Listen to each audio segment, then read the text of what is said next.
maître. La nuit va bientôt tomber.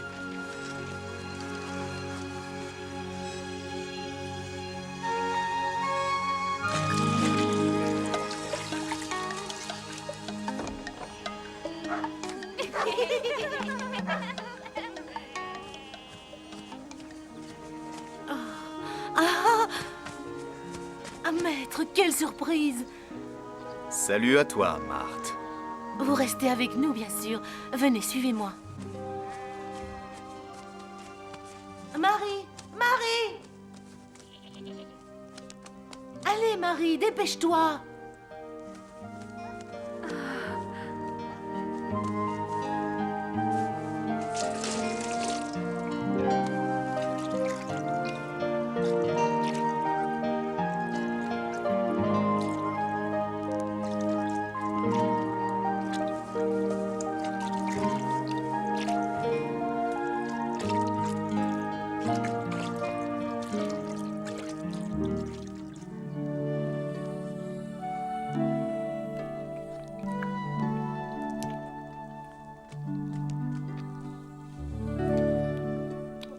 Je n'ai pas encore vu ton frère Lazare. Il n'est pas en ville, maître. Il est parti pour 2 jours. Si vous restez, vous le verrez.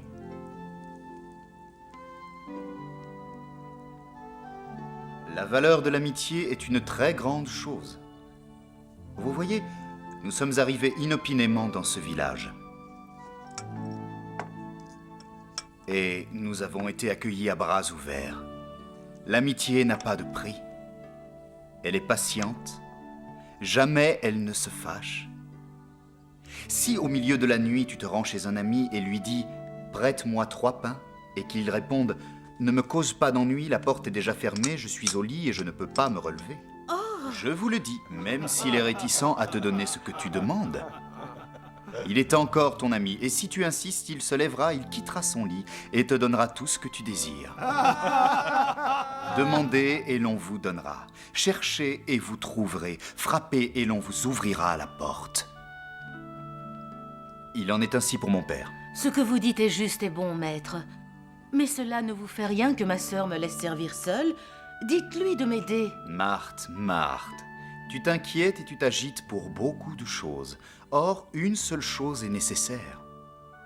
Marie a choisi la bonne part, celle qui ne pourra pas lui être enlevée.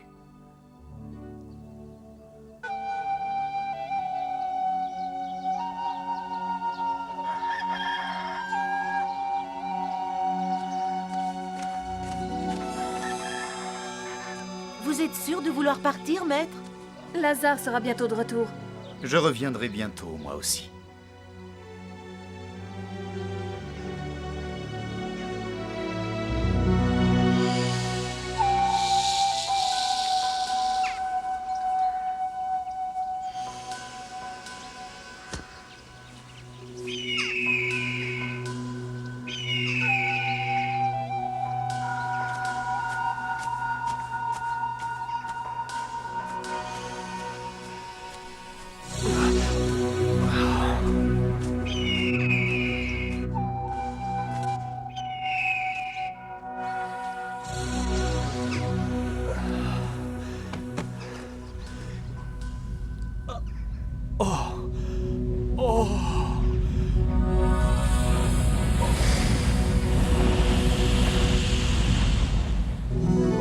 Regarde, Aram, il reprend connaissance.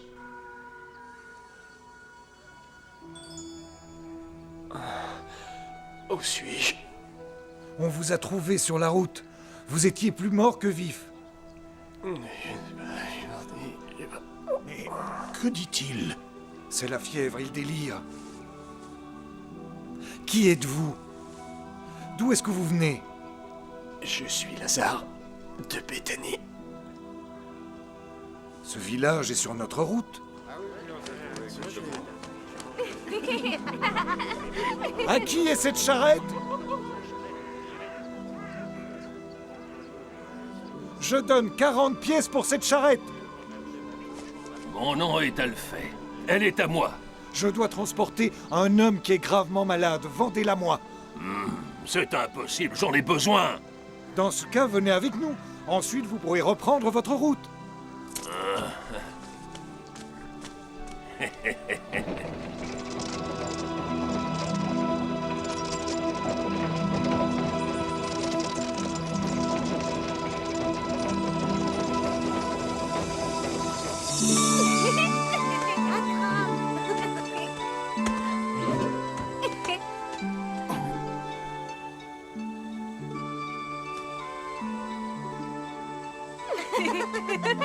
Ça suffit. Je vous avais dit de faire attention. Où êtes-vous passé?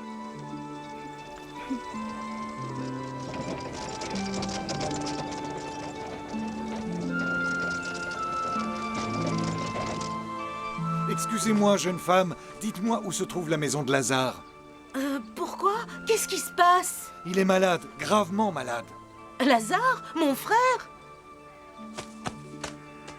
Oh!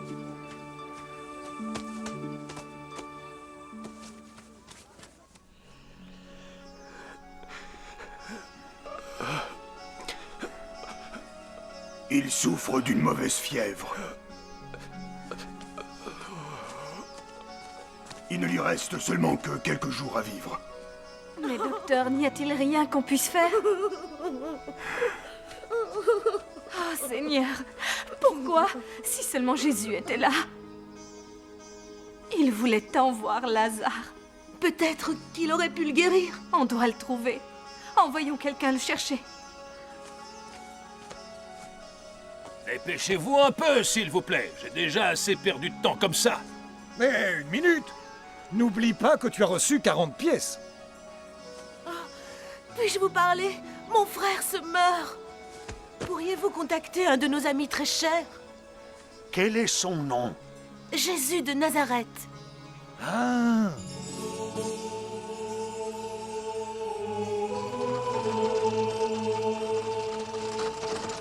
Encore combien de temps vais-je devoir vous conduire? Arrête de te plaindre!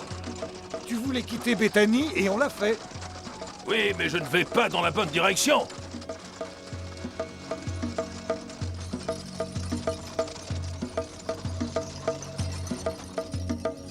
Avez-vous vu Jésus de Nazareth? Non! Et pourquoi as-tu menti? Tout le monde le recherche. Et certains pour le tuer. Il vaut mieux être prudent.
C'est ridicule. Jamais on ne le trouvera, votre Jésus.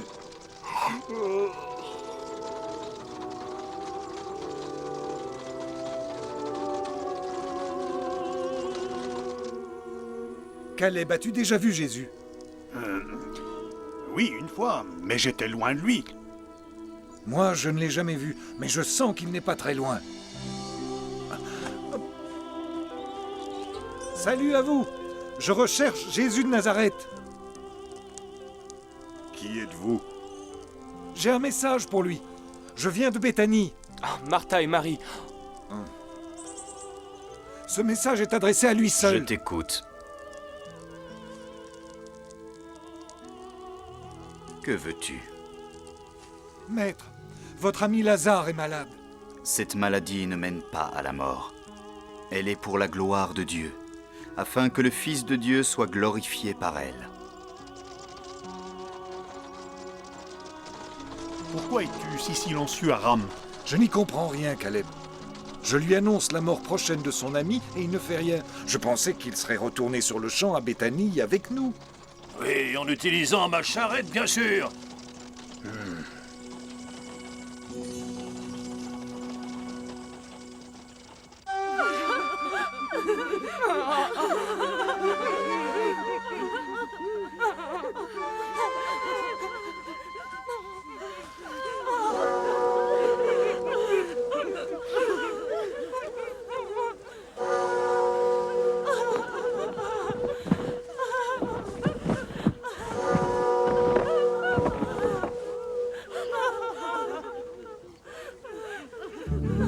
Cela fait maintenant 2 jours qu'il reste seul sans rien dire. À mon avis, il s'inquiète pour Lazare. Pourquoi il ne retourne pas à Béthanie?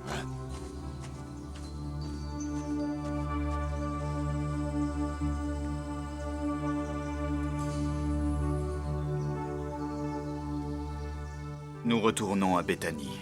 Mais enfin... Notre ami Lazare s'est endormi. Mais je vais aller le réveiller. S'il est juste endormi, il sera sauvé. Lazare est mort. Allons auprès de lui.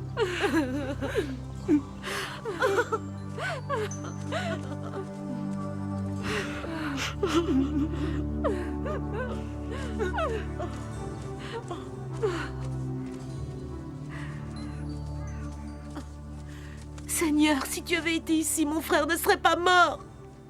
Marthe, ton frère ressuscitera. Je le sais. Il ressuscitera à la résurrection au dernier jour.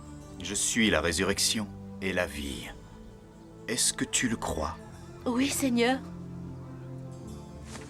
Pourquoi n'es-tu pas venu plus vite? Maintenant, il est trop tard. Où l'avez-vous mis? Seigneur, viens et vois. Il pleure.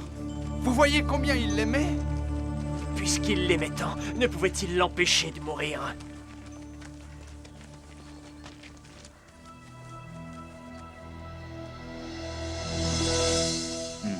Enlevez la pierre. Seigneur, son corps doit déjà sentir.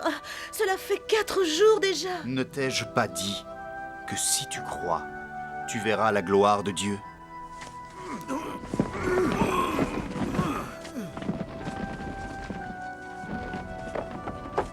Père, je te rends grâce. Je fais ceci afin qu'il croie que tu m'as envoyé.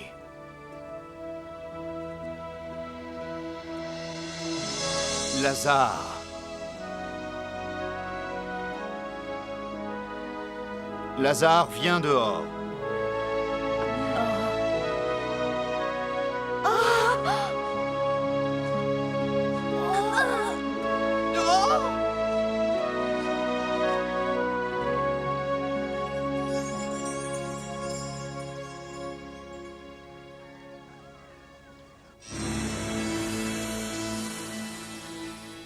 Viens dehors, a-t-il dit. Et celui qui était mort est sorti de son tombeau. Impossible. Je l'ai vu de mes propres yeux. Ramener un mort à la vie. Si nous le laissons continuer d'agir, tout le monde croira en lui.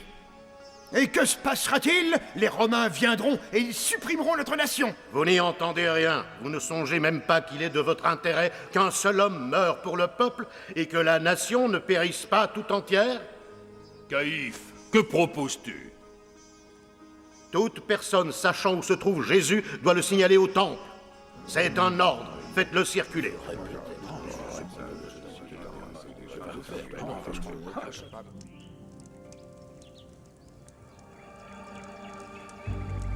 Tout le monde à Jérusalem parle de ce qui s'est passé à Béthanie.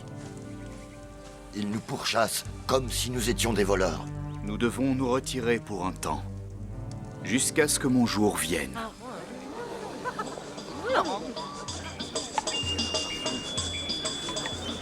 Il n'y a pas la moindre trace, ni de lui, ni de ses disciples. Ils doivent se terrer quelque part. Bientôt ce sera la fête à Jérusalem. Beaucoup de gens vont aller au temple. L'homme de Nazareth ne résistera pas à venir passer la Pâque ici.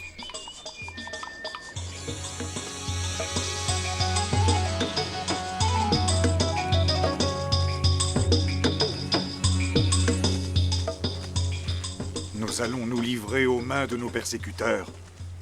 On dirait que c'est ce qu'il veut.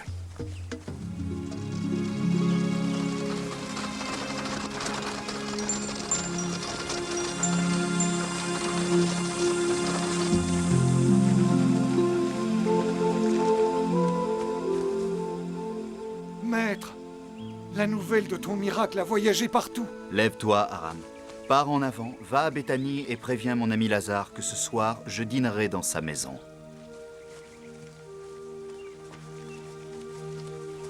En route, Alphée. Oh, pas encore.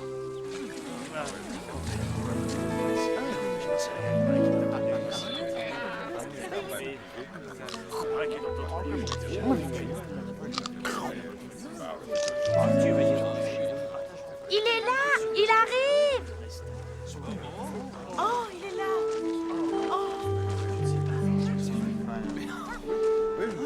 Oh, Seigneur!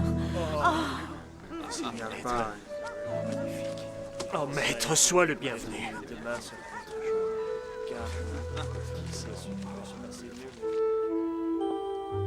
Quel parfum! Il est si fort qu'ils pourront le sentir dans toute la ville.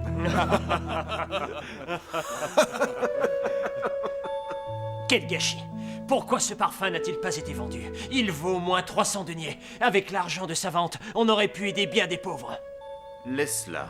C'est pour le jour de ma sépulture. Les pauvres, vous les aurez toujours avec vous, mais moi, vous ne m'aurez pas toujours. Ah!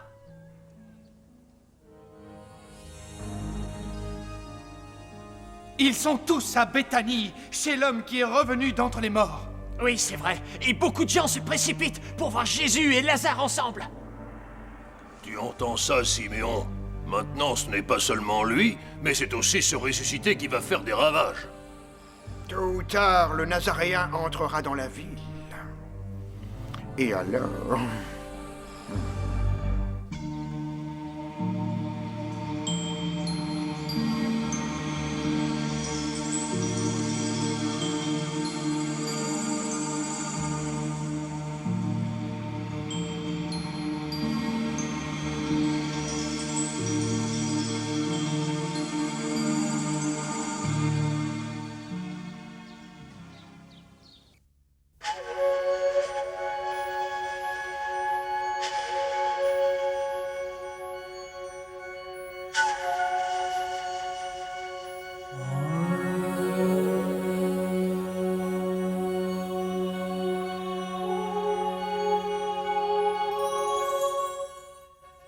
Jésus fut invité dans la demeure de Marthe et Marie, dans le village de Béthanie, situé à quelques kilomètres de Jérusalem.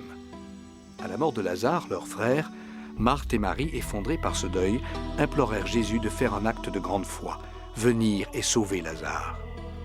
Mais le maître venait de loin, et quand il arriva, Lazare était dans son tombeau depuis 4 jours, et les 2 sœurs étaient accablées de chagrin. Quand Jésus demanda à ce qu'on l'on enlève la pierre de l'entrée de la tombe, Marthe s'écria « Seigneur, il sent déjà, cela fait 4 jours. » Jésus n'en tint pas compte. Il leva les yeux au ciel et pria. « Père, je te rends grâce de m'avoir écouté, afin qu'il croie que tu m'as envoyé. » Et il somma Lazare de sortir du tombeau. Lazare revint d'entre les morts. Il sortit enveloppé des bandelettes funéraires. Cet événement ahurissant provoqua de nombreuses conversions. Mais il causa aussi scandale, particulièrement chez les prêtres et le grand prêtre du temple à Jérusalem.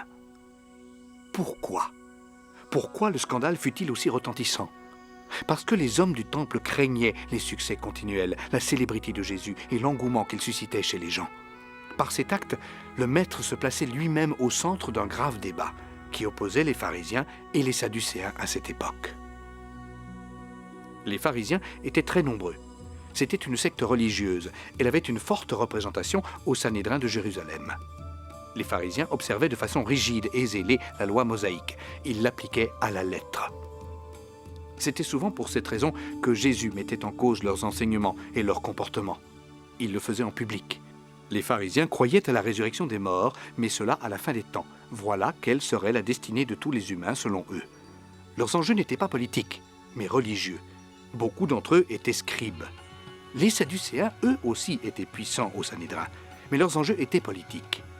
Contrairement aux pharisiens, ils niaient l'existence des anges, des esprits, de la résurrection et de l'immortalité de l'âme. Il comptait beaucoup de prêtres dans leur rang, notamment Caïphe, le grand prêtre. Pourtant, selon la foi d'Israël, l'Éternel a le pouvoir sur le royaume des morts.